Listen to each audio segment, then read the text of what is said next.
Ladies and gentlemen, this is Lions Den with another news and commentary. Now, I will give a shout out to Jimmy Dore from the Jimmy Dore Show because he did a video talking about not only Joe Biden but Kamala Harris and her policies as Attorney General, the top cop of California, right?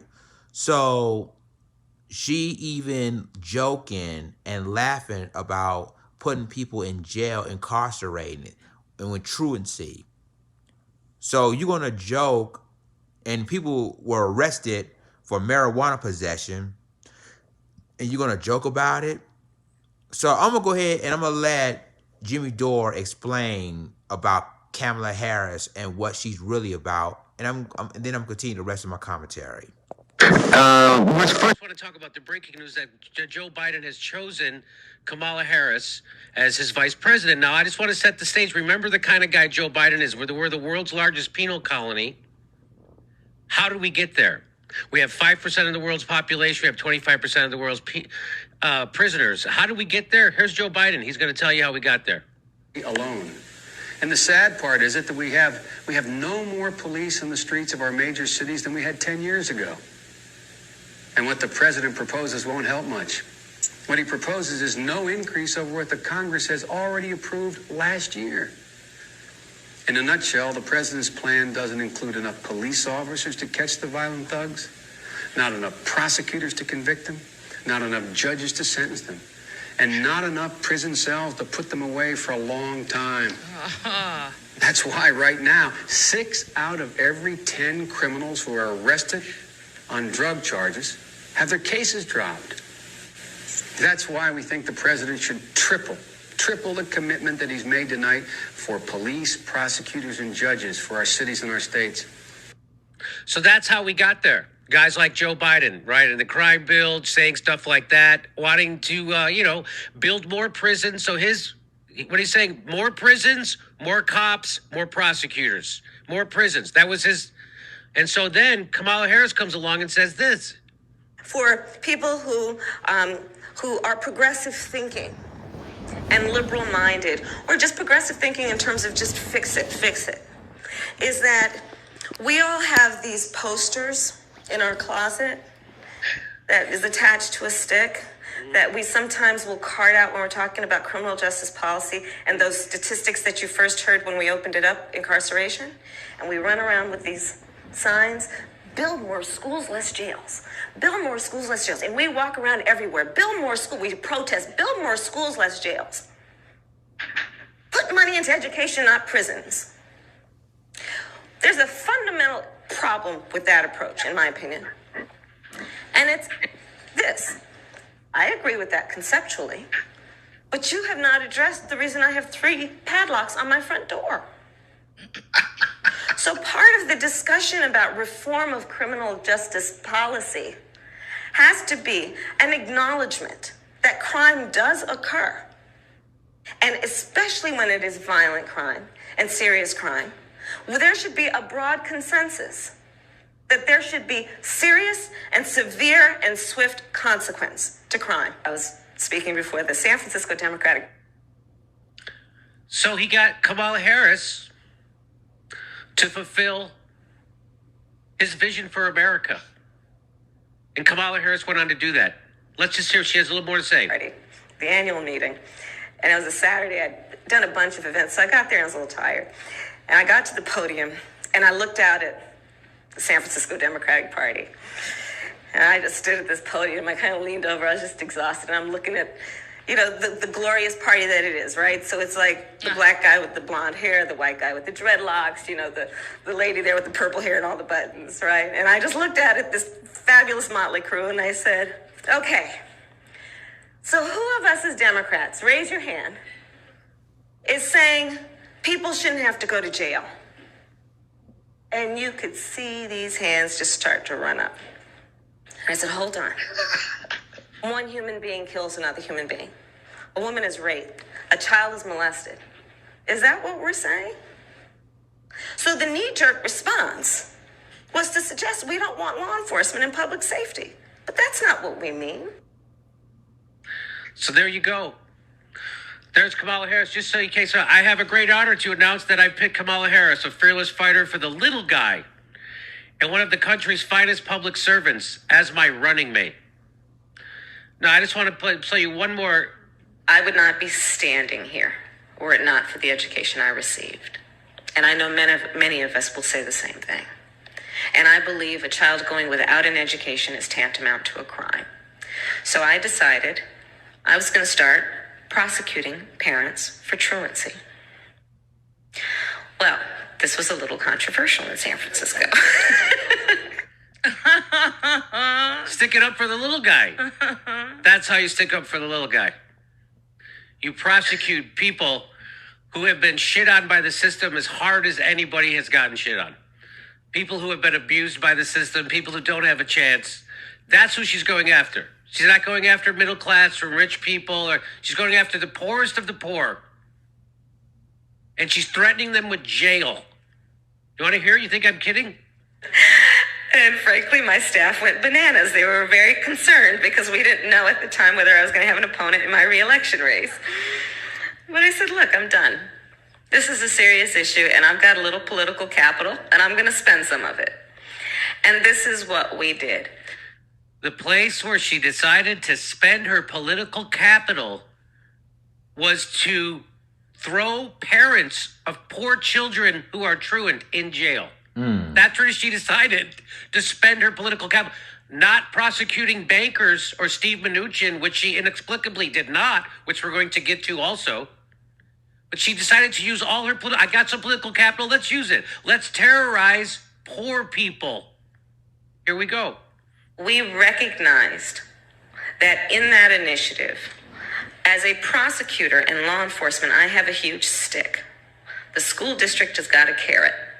Let's work in tandem around our collective objective and goal, which is to get those kids in school. So, to that end, on my letterhead, now let me tell you something about my letterhead. When you're the DA of a major city in this country, usually the job comes with a badge. And there is often an artistic rendering of said badge on your stationery.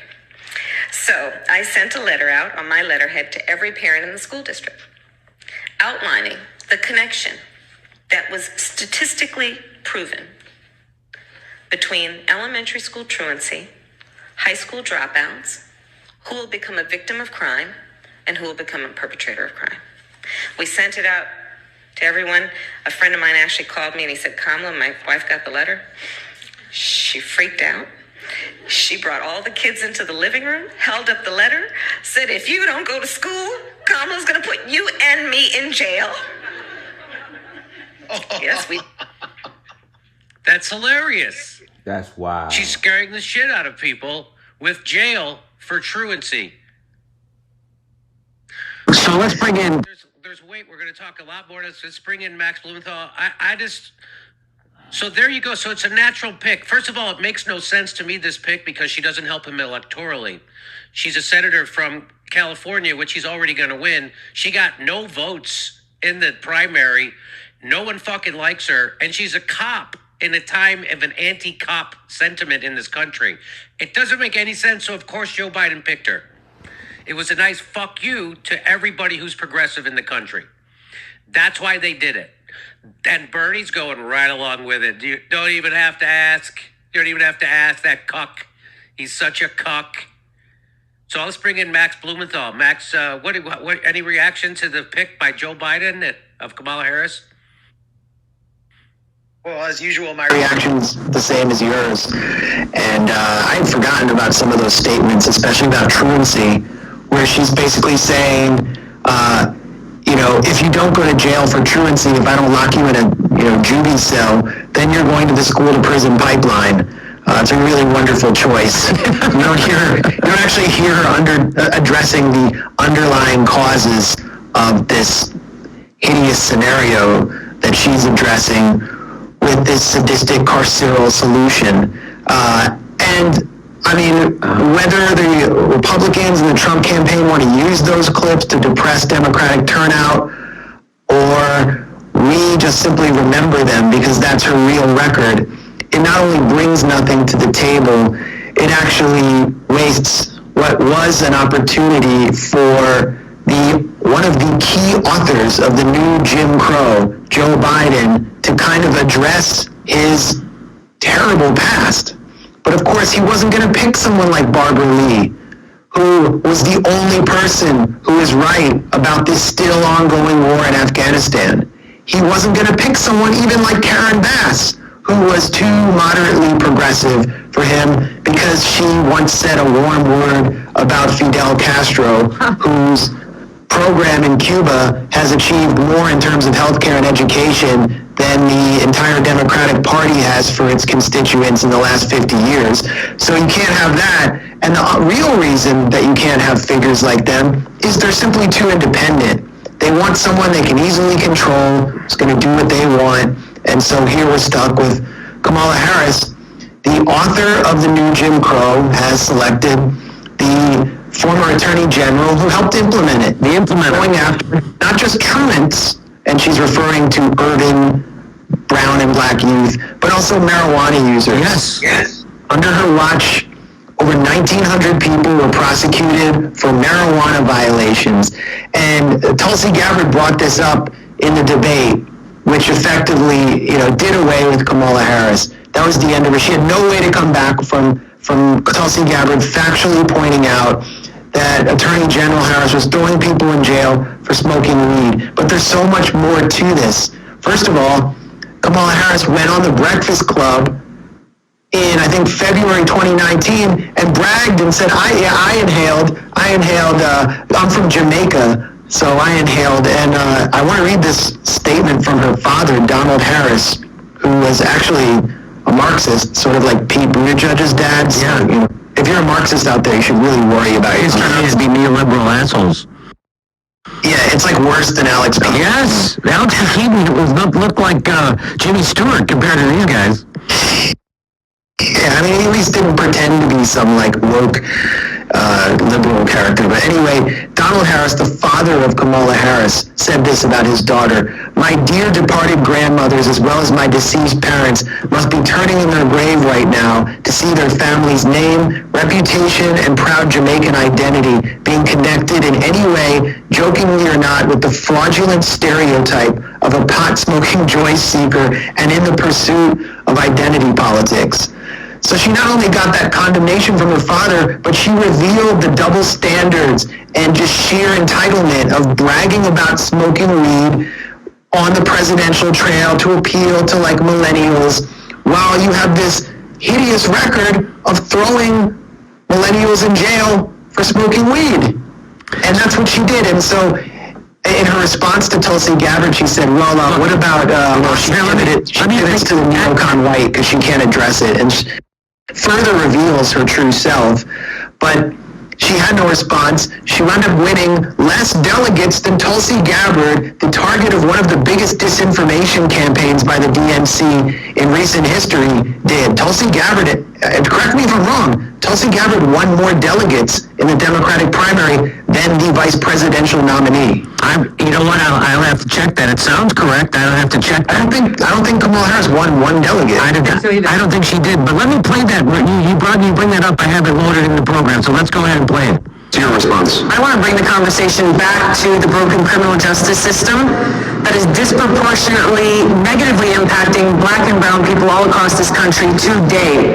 Senator Harris says she's proud of her record as a prosecutor and that she'll be a prosecutor president, but I'm deeply concerned about this record. There are too many examples to cite, but she put over 1,500 people in jail for marijuana violations and then laughed about it when she was asked if she ever smoked marijuana. She blocked evidence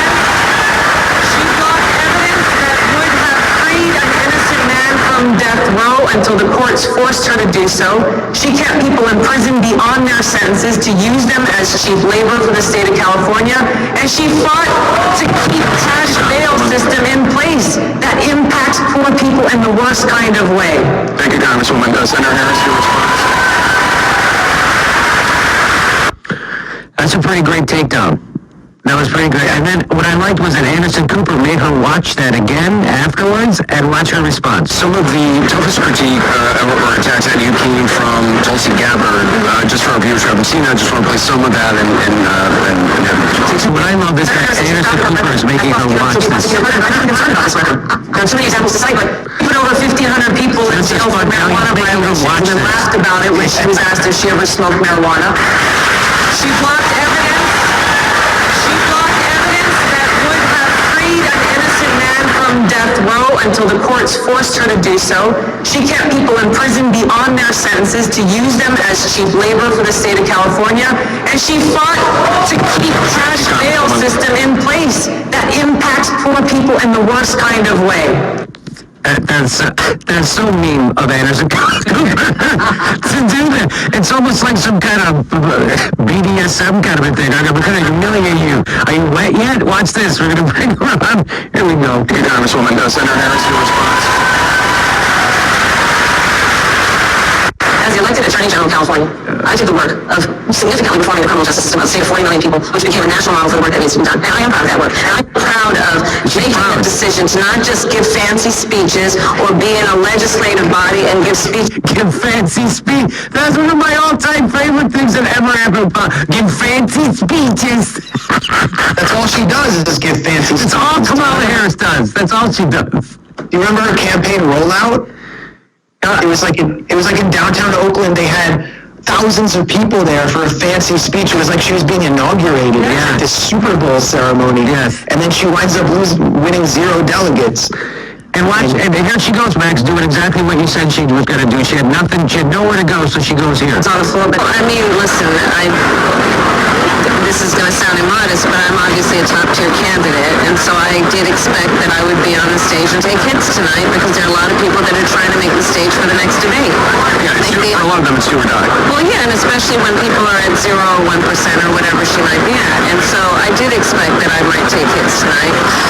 But, you know, listen, I think that this coming from someone who has been an apologist for an individual, Assad, who has murdered the people of his country to like cockroaches. I guess he uses a rain can. I got what? Like cockroaches. Guys, unlike us, we killed them like buffalo. I don't know. How do we kill people?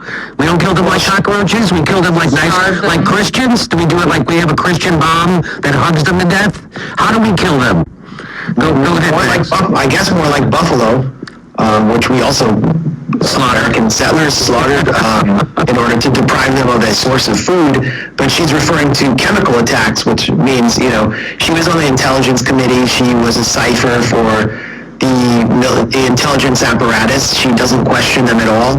And I mean, I don't want to get away from the crime issue too much, but just on that point, this is someone who on the same appearance on the Breakfast Club when she was bragging about smoking weed after locking up weed smokers, she claimed that Colin Kaepernick's Take a Knee protests were the result of Russian active measures, that Russian propaganda was hyping this up and it wasn't really a real thing, and that this was an attack on our democracy and that Russia is trying to divide us along racial lines, that there really weren't racial problems in the U.S. I mean, she couldn't even speak to a personal experience about that. It was all just a confabulation, a hologram projected from gamma rays emanating out of the brain of Vladimir Putin and the FSB. So it just speaks to why she was selected as VP, because she's going to fully embrace the agenda of the national security state, the deep state, whatever you want to call it. But back to one point Tulsi Gabbard made. Tulsi referred to Kamala Harris seeking to deny minimum custody inmates, people who had committed minor crimes, early release or parole. And Kamala Harris's lawyers, when she was Attorney General, did so on the grounds that doing this, releasing these people who had committed petty crimes, would deny California an important labor pool. That was their exact argument, an important labor pool. So basically slave labor. Kamala Harris was effectively enforcing a system of, or defending a system of semi-slavery where inmates would go out for $1 an hour and fight wildfires across California. That's just beyond disgusting. And here's her reward for it. And here's her reward. Max, it's worse than that. She was ordered, her office was ordered to release those prisoners. Right? So this had already come in front of a judge. They'd already made this case. And the judge ordered them to release the prisoners. They didn't do it. And then they make this argument that it would upset the prison labor force in California. And then, when that makes the front page of the LA Times, Kamala Harris says, I didn't know that was our policy. I'm shocked there's gambling happening here. She pretended she didn't know anything about the policy, that was just the lawyers working for her were arguing that in court. That really wasn't how she felt. Well, I think the reality of all those videos betray your bullshit, Kamala. Hey everybody, this is the part where I tell you what our live shows are, but there aren't any. And this is where I tell you to join our premium program, get extra content, but nobody's got a fucking job. So just enjoy the video. Well, ladies and gentlemen, there you have it. Now, and shouts out to Jimmy Dore from a Jimmy Dore show for this. You know, and this is why I say Kamala Harris ain't the person, and I know that a lot of black women are going to back her because she's black girls rock and whatnot, which, by the way, she's not really a black woman. She's half Indian and half Jamaican descent. But you saw what they said. And, you know, Tulsi Gabbard really got her in the primaries. You see her that basically in the state of California, she locked up 1,500 people for marijuana possession. 1,500 people. 1,500. Most of all black inmates. And that's the proof is in the pudding. She couldn't say nothing about that.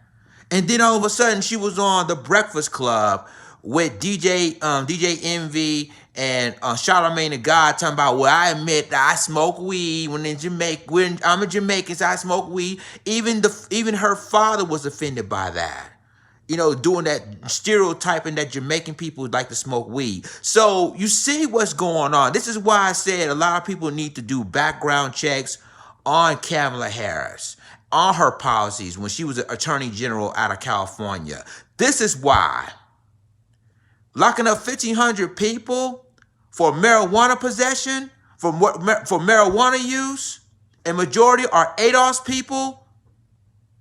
I'm telling you, y'all, if Joe Biden wins this presidency, along with Kamala Harris becoming the vice president, all I can say is God help us all. Because if she did this in California, what makes you think what she's gonna do when she become vice president? She's gonna do the exact same thing. She's gonna act like she's the top cop, and she's gonna try to, while person was who caught by marijuana, she's gonna lock him up, put him in prison for a long time for possession of marijuana or marijuana use. So y'all let me know what you think about this. Like, click, subscribe, and remember to click the notification bell for all the news and commentary. With that being said, this is Lions Den signing off. Deuces.